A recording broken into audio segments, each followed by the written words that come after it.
안녕하십니까. 트레이닝 하츠 티칭 마인드로 웨스트민스터 소요리 문답을 함께 묵상하는 시간입니다. 우리는 지금 10계명의 제2계명을 네 가지 문답을 통하여 살펴보고 있습니다. 52문답은 2계명에 대한 소요리 문답의 묵상의 마지막 내용입니다. 52문답은 10계명의 제2계명에 관한 4개의 문답 가운데 마지막 해설로서 이 문답에서 다루는 내용은 제2계명을 지켜야 할 이유들이 무엇인지 묻고 그것을 3가지 요점으로 가르치는 것입니다. 그 대답은 첫째, 하나님은 모든 면에서 우리를 다스리는 분이다. 여기 영어로 total이라는 말을 썼습니다. 이 우리의 종교적인 생활뿐만 아니라 세상에서의 일상적인 생활까지 포함하여 예를 들자면 그런 의미죠. 하나님은 우리의 삶의 모든 부분에서 우리를 다스리는 분이다. 두 번째, 그에 대응하여 우리는 하나님의 것이다. 하나님의 자녀이고 하나님의 백성이고 하나님께서 우리의 주인이시다 라는 뜻입니다. 따라서 첫 번째와 두 번째 사실에서 나오는 결론이 무엇이냐? 하나님은 그에 합당하게 올바르게 경배받기를 원하신다. 그분은 그러할 자격이 있는 분이다. 첫 번째 묵상은 시편 145편과 더불어 시작합니다. 시편 기자는 하나님의 모든 피조물이 주님께 감사와 찬송을 올리며 하나님 나라의 영광과 주님의 업적과 그 영광을 마땅히 기리고 있다라고 고백합니다. 그것은 하나님께서 천지의 창조주이시며 그 모든 것을 그 거룩하신 뜻대로 다스리는 왕이시기 때문에 당연한 것입니다. 따라서 지성을 가진 피조물, 인간과 천사뿐만 아니라 하나님께서 그 자연적인 법으로 운행하게 한 모든 자연 만물이 하나님 앞에 그 합당한 경배와 찬양을 드리고 있다라고 시편 기자가 시적으로 잘 고백하고 있습니다. 제2계명은 창조주이시자 우리의 왕이신 하나님께서 합당하게 요구하시는 올바른 예배가 무엇인지를 가르치는 계명입니다. 다시 시편으로 돌아가면 시편 95편에서 우리의 창조주이시며 구원자이신 하나님께 올바른 예배를 드리는 것이 옳다라고 가르치면서 출애굽의 구원의 은혜를 받고도 오히려 교만한 마음으로 그 바른 예배, 곧 하나님께서 친히 가르쳐 주신 올바른 방법으로 드려야 할 그 올바른 예배를 저버렸던 이스라엘의 잘못을 따끔하게 지적하고 있습니다. 그들은 이렇게 제2계명의 교훈을 망각하거나 혹은 무시하는 잘못을 저질렀기 때문에 미혹된 백성이다라는 책망을 시편 95편에서 받고 있습니다. 제2계명은 올바른 예배를 받으시기에 합당한 하나님께서 친히 그런 올바른 예배를 요구하신다는 사실을 그 백성인 우리에게 분명하게 가르쳐 줍니다. 그 올바른 예배는 한편으로는 그 예배를 받으시는 분에게 합당한 그런 예배이고 다른 한편으로는 그런 예배를 드리는 그의 백성에게는 복이 됩니다. 왜냐하면 사람의 가장 중요한 존재 목적이 하나님을 영화롭게 하는 것이기 때문에 그런 올바른 예배를 통하여 우리가 하나님을 정말 가까이 모시고 즐길 수 있기 때문입니다. 그런데 그 반대의 경우를 봅시다. 즉 하나님에게 바쳐야 할 올바르고 온전한 예배가 아닌 경우에 그것은 하나님께 영광을 돌리는 것이 아니라 오히려 하나님께 모욕을 가하는 것이 되고 잘못된 예배를 드리는 우리에게는 도무지 그 예배를 통한 복을 얻기보다는 오히려 우리에게 해가 될 뿐입니다. 십계명은 출애굽기 20장에서 즉 출애굽한 첫 세대에게 그리고 40년 가까이 지나서 신명기 6장에서 다시 한번 출애굽한 제2세대에게 두 차례 반복하여 내려주셨습니다. 거기서 하나님은 자기 백성이 우상숭배에 빠져 있는 주변 열방들의 잘못된 예배 방식을 완전히 철폐하고 오직 말씀을 통하여 가르쳐 주신 올바른 경배를 해야 된다고 거듭 강조하셨습니다. 참된 하나님을 버리고 온갖 다른 신들을 섬기던 열방 민족들의 예배에 아주 두드러진 특징은 그 신의 형상, 즉 우상을 만들어 경배하는 방식이었습니다. 하나님은 바로 그런 형상 숭배의 잘못된 악습을 철저하게 제거해야 된다라고 명령하셨습니다. 출애굽기 34장 13절로 14절을 봅시다. 너희는 도리어 그들의 제단을 헐고 그들의 주상을 깨뜨리고 그들의 아세라상을 찍을지어다. 너는 다른 신에게 절하지 말라. 여호와는 질투라 이름하는 질투의 하나님이라. 14절 말씀에는 유일하시고 참된 하나님만이 예배와 경배를 받으시기에 합당하신 분이다. 그런 창조주의자 구속주이신 하나님 말고 다른 신들에게 그 절하는 것은 하나님의 질투를 불러일으키는 아주 나쁜 짓이다.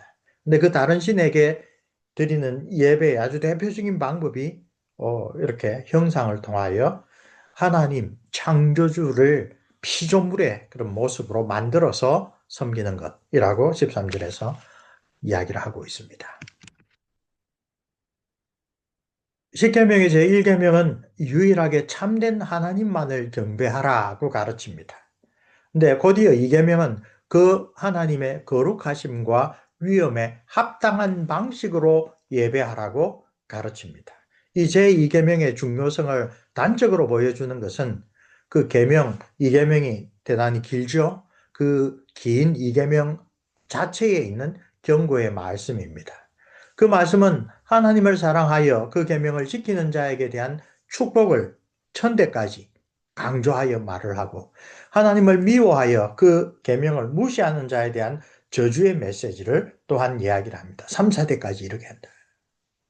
따라서 하나님이 친히 그 말씀을 통하여 계시하신 올바른 방법으로 예배드리는 것은 그분에 대한 우리의 사랑을 드러내어 증거하는 것입니다. 반대로 하나님께서 계시로, 즉 하나님의 말씀으로 가르쳐준 올바른 방식의 예배가 아니라 예배드리는 우리의 필요나 우리의 선호에 따라 유행하는 이방 사람들도 기뻐하는 그런 방식으로 드리는 예배는 하나님에 대한 우리의 사랑이 없다라는 사실, 오히려 그것은 이계명 본문에서 말씀하듯이 하나님을 미워하는 그러한 마음을 드러내는 징표가 된다는 것입니다. 구약시대 말기에 말라기 선지자 때에 이스라엘은 그야말로 형식적이고 거칠의 제사, 예배를 통하여 하나님에 대한 그들의 사랑이 아주 미약하고 아주 부족하다는 것을 드러내었습니다. 말라기 선지자가 아주 생생하게 이야기를 해줘. 제사로 바쳐서 죽어도 별로 아까울 것 없는 그런 하나님께서 율법을 통하여 이런 재물들은 합당하지 않다라고 했던 병든 것, 저는 것, 상처 있는 것, 그런 것들로 형식적인 제사를 드리고 있었습니다. 율법은 내게 주신 하나님의 은혜를 정말로 우리의 마음으로 감사함으로 드리는 제사는 주신 것 가운데 가장 귀한 것, 흠없고 점없는 것, 온전한 제물을 바치라고 했는데 이 말라기 시대의 이스라엘 백성들은 이렇게 율법을 통하여 이런 제물은 합당치 않다라고 하는 것을 알면서도 형식적으로 제사는 드렸습니다. 제사를 드렸는데 왜 우리를 축복하지 않습니까? 라고 오히려 뻔뻔하게 하나님께서 자기들을 축복하지 않는 그 탓을 하고 있었습니다. 제2계명의 참뜻을 저버리고 있으면서 그래서 하나님에 대한 마음으로부터 우러나오는 사랑이 없으면서도 오만하게도 우리는 예배 잘 드렸는데 왜 축복하지 않습니까? 라고 주장하고 있었던 것입니다.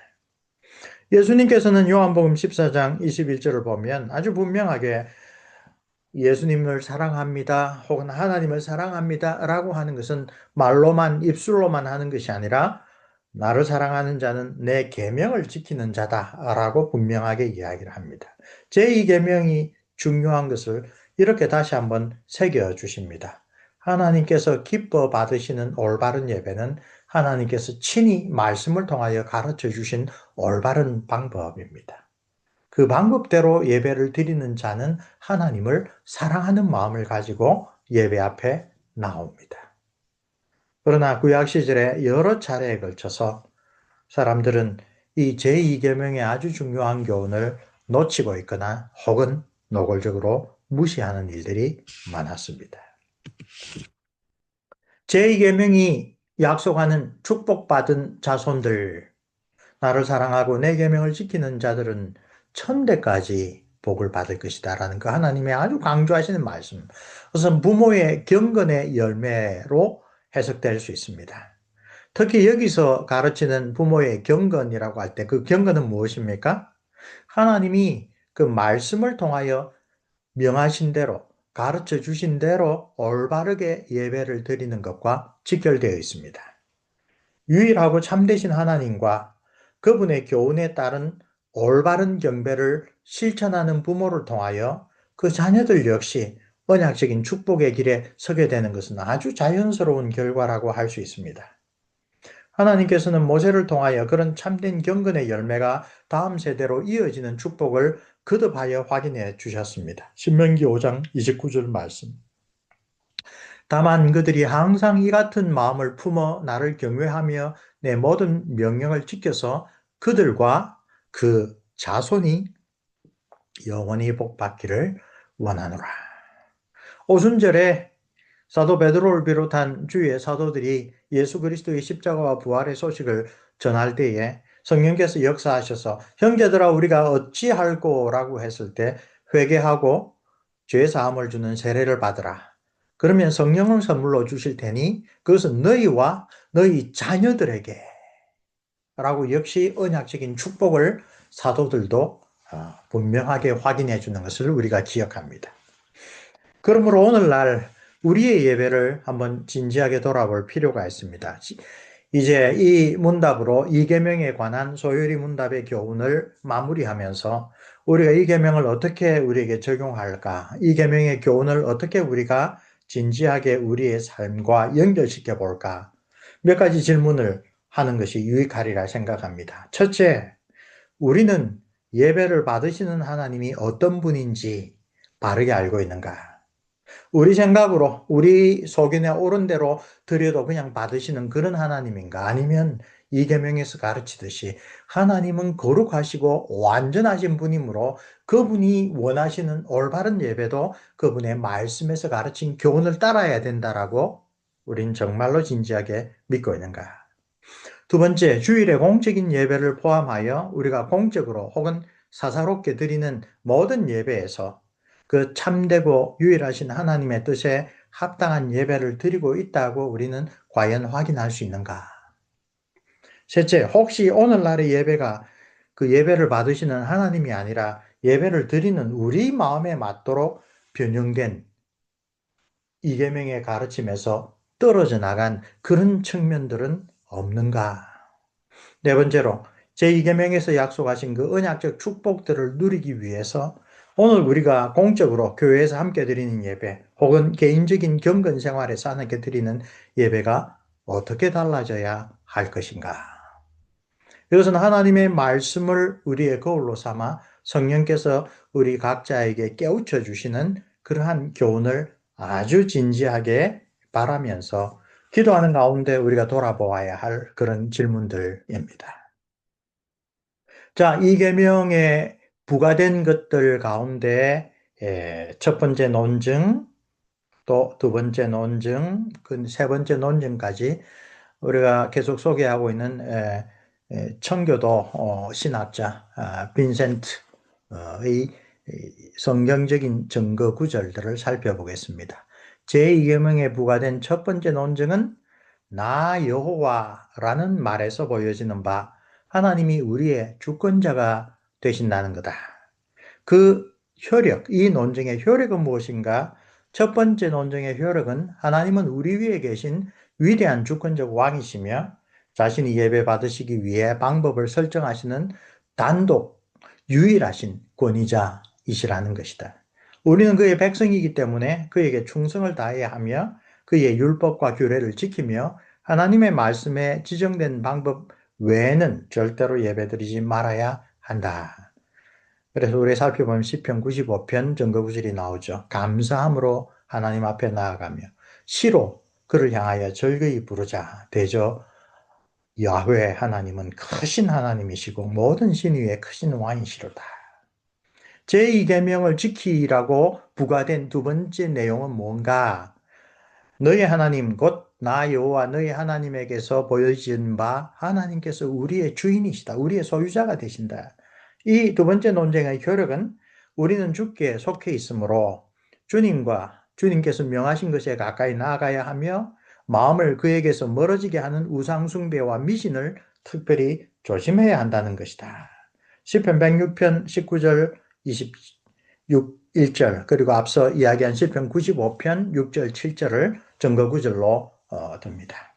오라 우리가 굽혀 경배하며 우리를 지으신 여호와 앞에 무릎을 꿇자. 대저 저는 우리 하나님이시요 우리는 그의 기르시는 백성이며 그 손의 양이라. 너희가 오늘날 그 음성 듣기를 원하노라. 그리고 저희가 호렙에서 송아지를 만들고 부어 만든 우상을 숭배하여 큰 일을 행하신 그 구원자 하나님을 저희가 잊었다. 제2계명을 어기는 것은 결국은 제1계명을 저버리는 것으로 연결된다라는 것이 구약의 많은 사례들에서 뚜렷하게 나타납니다. 제2계명의 세 번째 부가 논증은 무엇입니까?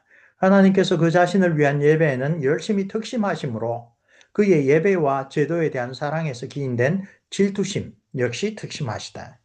그는 자신의 것들에서 돌이켜서 인간들의 고한 품으로 향하는 자들에게 지극히 분노하신다. 그래서 이것을 우리의 인간의 그 성품에 빗대어 질투하시는 하나님이다. 그렇죠? 우리에게는 결혼 관계를 주셨어요. 남편과 아내가 서로서로 사랑하고 서로서로 자기를 내어줘야 되는데 남편이 다른 여자를, 아내가 다른 남자를 사랑하면서 우리 이렇게도 사랑한다. 그런 것은 있어서는 안 되는 일이죠. 그것은 하나님께서 여기서 말씀하신 대로 그것은 허용된 올바른 관계, 올바른 사랑이 아니다. 하나님께서는 자기가 온전히 받아야 될 영광과 찬송과 경배를 다른 대상에게, 다른 거짓신들에게 나누는 것을 결코 용납하지 않으신다.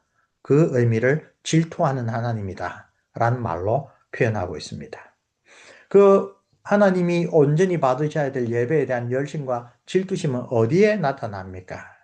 첫째, 이 계명을 위반하는 자들을 하나님을 미워하는 자들이라고 간주하시고 3세대까지 그에 대한 합당한 형벌을 내리신다고 경고하는 데서 나타납니다.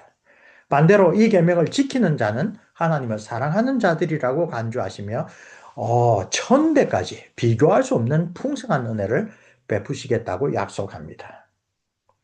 자, 7번째 묵상입니다. 공평하신 하나님께서 어떻게 아버지의 죄를 자녀들에게 전가시키는가? 불공평한 게 아닌가?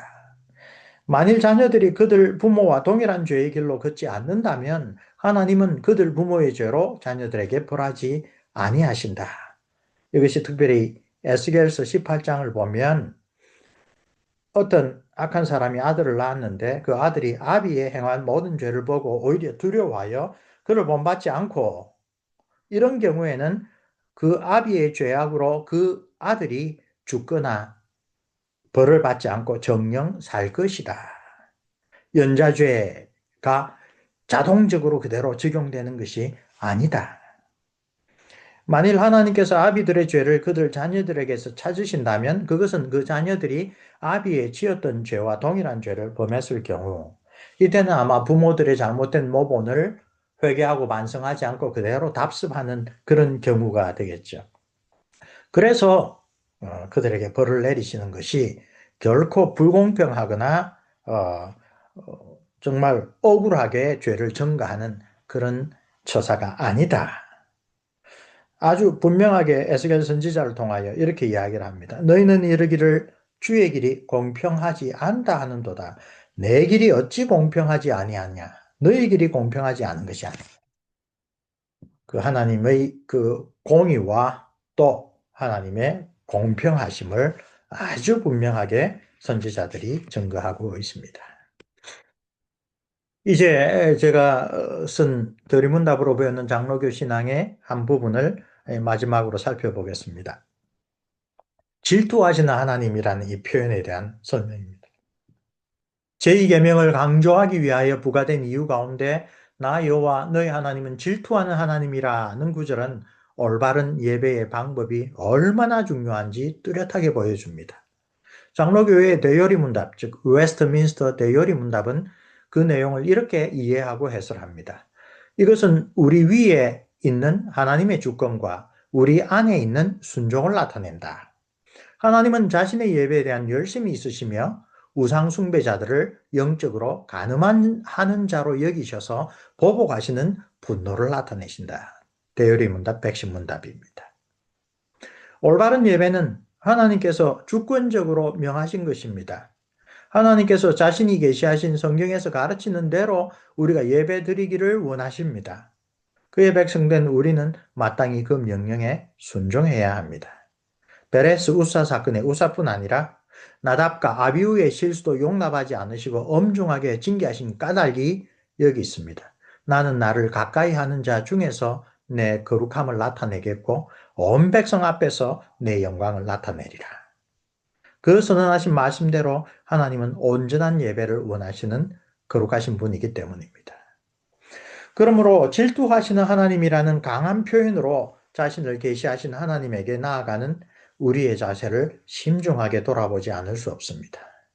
예배를 받으시는 분이 아니라 예배하러 온 사람들을 더 중요하게 여기는 것이 오늘날 많은 교회의 잘못된 현실입니다.